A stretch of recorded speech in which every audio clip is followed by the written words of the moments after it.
Did you know there is a clear distinction between pixies and fairies? You don't ever want to call a pixie a fairy. At least those pixies who dwell in Cornwall and Devon, and further afield to Dorset and Somerset too. I'm Kitty, welcome to Fairy Encounters. A few weeks ago, I featured one man's experience with the pixies of Cornwall. His experience is indicative of many and was the same or very, very similar to many other accounts. And one thing the behaviour of the pixies in his experience shows us is just how territorial they are. And with good reason, they had to fight for it, literally. Long ago, fairies who lived in the lands that we know as County Somerset wanted to move into the lands that we know as County Devon. Now, I don't find this surprising at all because it's my sense that many of the fairy folk move around. They have itchy feet, not all of them, of course, but many of them.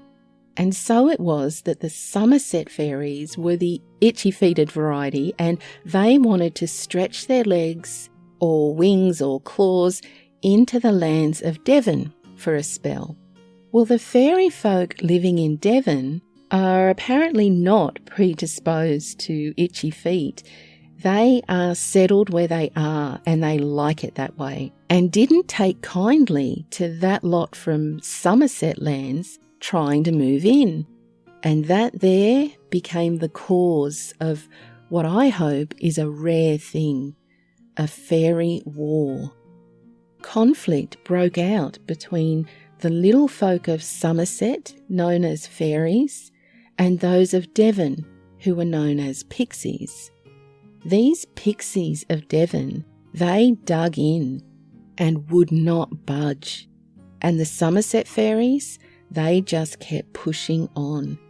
A terrible and violent war took place across the beautiful but sometimes treacherous landscapes of Devon and Somerset. It is said that the battle which ended the war was fought on the Somerset side of the Blackdown Hills, a range of steep valleys and ridges across the regions of Devon and Somerset. The fairies were defeated, or perhaps they surrendered the fight as a hopeless cause. Maybe it didn't really matter that much to them. Either way, they returned to Somerset or ventured over the waters to Ireland. So how do we know about this war? It's believed that somewhere along the line, members of the fairy folk, or the pixies, have shared this tale of their war with humans, or at least in front of humans. It begs the question though, doesn't it? What does warring between fairies and pixies look like? It's easy to turn our minds to visual depictions of fighting in film or artwork, but they reflect a very human sort of conflict, don't they? Two sides facing off at close quarters, or further afield with far-reaching weapons, but either way, it's in the hope of causing physical injury or death or surrender. I can't help wondering that their warring might look nothing like this.